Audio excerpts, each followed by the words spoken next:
It feels like right now, horror fiction is in some kind of a golden age. There is so much great horror fiction coming out year after year after year right now. Boundaries are being pushed, new topics are being explored, and at the forefront of all of this are the best queer horror writers. Queer horror specifically is at the core of horror fiction right now, and leading that charge is Eric LaRocca. And I've talked before on this channel about how I'm a real big fan of Eric LaRocca, which is why I was of course thrilled and humbled when Eric reached out to me to check that I received a review copy of This Skin Was Once Mine. This is Eric's newest short story horror collection. It is 230 pages long. Roughly 100 of those pages are the title story, This Skin Was Once Mine. Then we have 3 more stories that make up the other 130 pages. And those 3 stories are around 40 pages long, then 60, then 30, I think. And these 4 stories are pretty interesting in that they have one unique thing in common, but beyond that, they are all very, very diverse and strange things. Eric's imagination as an author of queer horror feels boundless at this point, and I really feel like they are at their best when writing short stories. An Eric LaRocca short story collection is always cause for excitement and celebration, and This Skin Was Once Mine is absolutely no exception. That said, and I almost hate to admit this, This Skin Was Once Mine, on the whole, feels a little bit weaker than The Trees Grew Because I Bled There and Things Have Gotten Worse Since We Last Spoke. But even factoring that in, this is still an incredibly worthwhile collection, because when you're the best of the genre right now,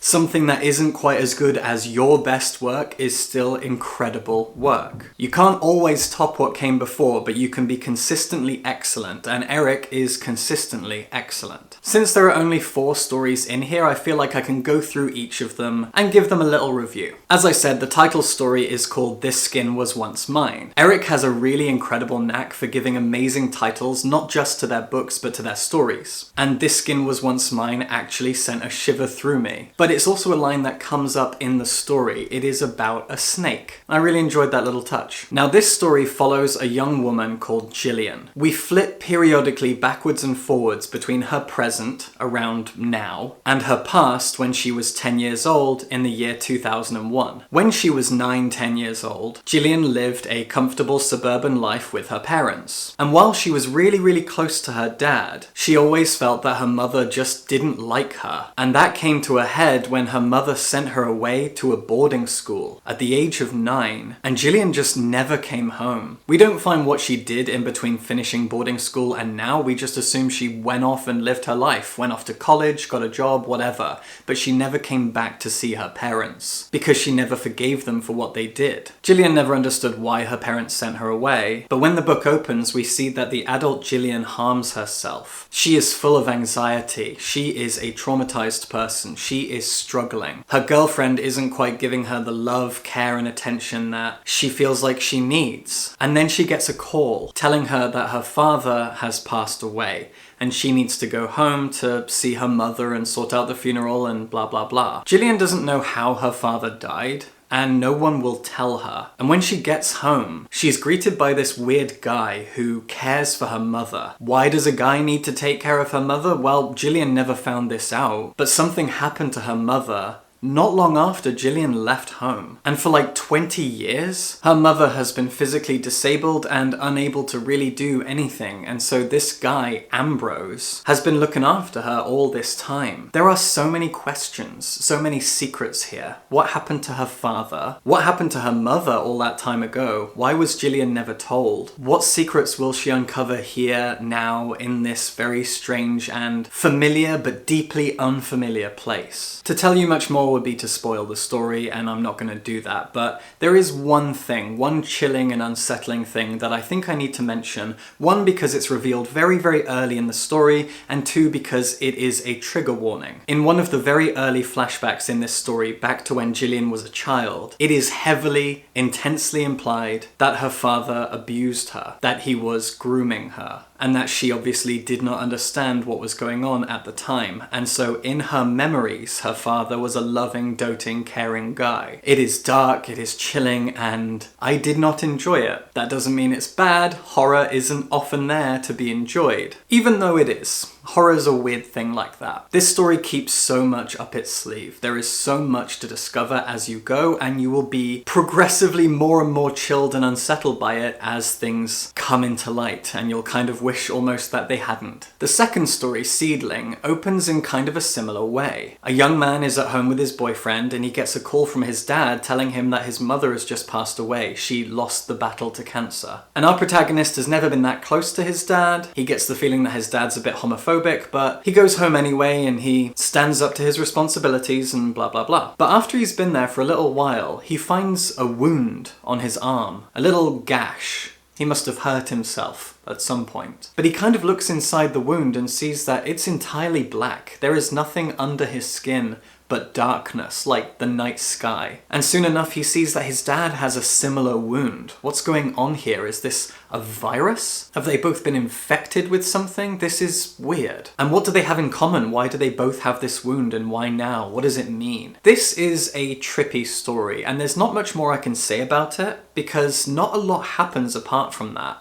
It is a spiral into madness, a harsh descent into something very, very strange. And I said at the beginning that all four of these stories have something in common, and that something is a shock ending. Each of these stories ends in a very unsettling way, and for the most part, the way that they end almost comes out of left field. There will be a sudden twist, you will suddenly feel like gasping or feeling a little queasy, and then it ends. There are shock twist endings to each of these tales. And the shock twist ending to this one, Seedling, is absolutely the most twisted. It is grotesque, and that's all I'll say. Of these four stories, the third one was easily my favourite. It's called All the Parts of You That Won't Easily Burn. What an insane title. Eric, your titling skills are immaculate. This story is about 60 pages long, and it progresses in a very satisfying way. We begin with a young man whose husband is planning a dinner party. He's very excited to throw this party, and he's asked his husband, our protagonist, Enoch, to go buy a really nice knife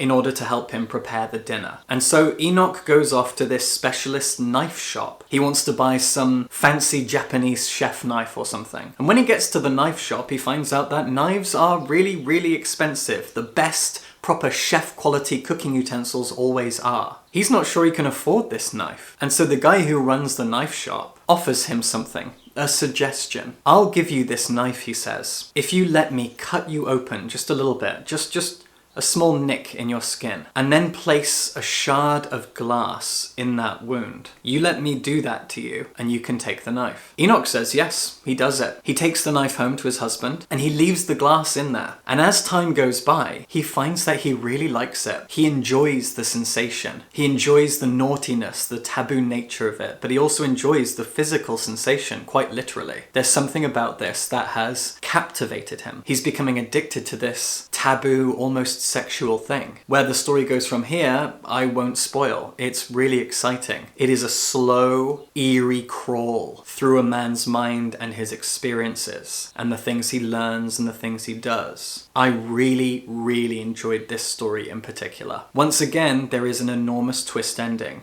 I didn't love the twist ending. I preferred everything else that it was building towards, but it was still really satisfying nonetheless. And finally, we have Prickle. Prickle is the fourth and shortest story in this collection. And in a way, it's the simplest one. I actually read this entire story out loud to my partner while they were playing a video game. It's not something I usually do with horror stories because my partner hates horror, but it was a lot of fun. Prickle is about two old men. They're both now in their 70s, and 10 years ago, when they were in their 60s, they used to meet up every single Sunday, or Saturday, can't remember, every weekend, at this park where they'd sit on a bench and chat. They were reliably good friends, but one day, one of them is sent off to Barcelona by his family. His kids forcibly shipped him off to Europe for some reason, and it's been 10 years since then, and he's finally back, but he's different. He has a scar on his face. And when the two men talk about what he got up to, they don't get very far. It's difficult to talk about. The old man who stayed has always had a feeling that the old man who left had a crush on him. Unrequited love. And we wonder if maybe that's why his kids sent him away. Maybe his kids were homophobic people who sent him off to a conversion therapy camp or something. Whatever the case, he's back now, and the two of them decide to play a game. A game called Prickle, that they used to play 10 years ago. I am really battling with the light today. Prickle is a pretty sadistic game. They sit on a park bench, they watch all the people around them, and they pick someone. Then one of the two has to go over to that someone and do something horrible to them. Ruin their day in some way. Just upset them. Not hurt them, or maybe hurt them just a little bit, but just do something to upset them. But they do it for their own amusement. They dare each other to do something taboo to upset a random stranger in the park. And for the second half of the story, they take turns doing this to random strangers until the climax. And that's all I'll say. As I've said, all four of these stories have something in common. That something being a very strange twist ending. And that's not something you often see with Eric LaRocca's stories. Their stories often present a gradual build, where reality falls away and madness takes its place, or where we are drip-fed information, we are given plenty of foreshadowing, and we kind of worry that we know what's coming, and we're not gonna like it. That sense of dread, impending doom, that kind of a feeling. But these stories don't really have that. Instead, each of them is building up to something, and then there is a sudden twist, and you'll either enjoy the twist or you won't. The first story, because it's the longest, actually has two twists. The first twist happens maybe 2/3 through the story, and oh wow, it fit the tone, it fit the events, it fit the characters, it was a huge revelation, and I was like, wow, okay, where's this gonna go? And then you get a final twist that I thought, left a lot of questions in my mind. A lot of things didn't make sense. What happened within this twist didn't match the established setting and location and characters, etc. It felt like the events of this twist were floating in space, isolated from everything else.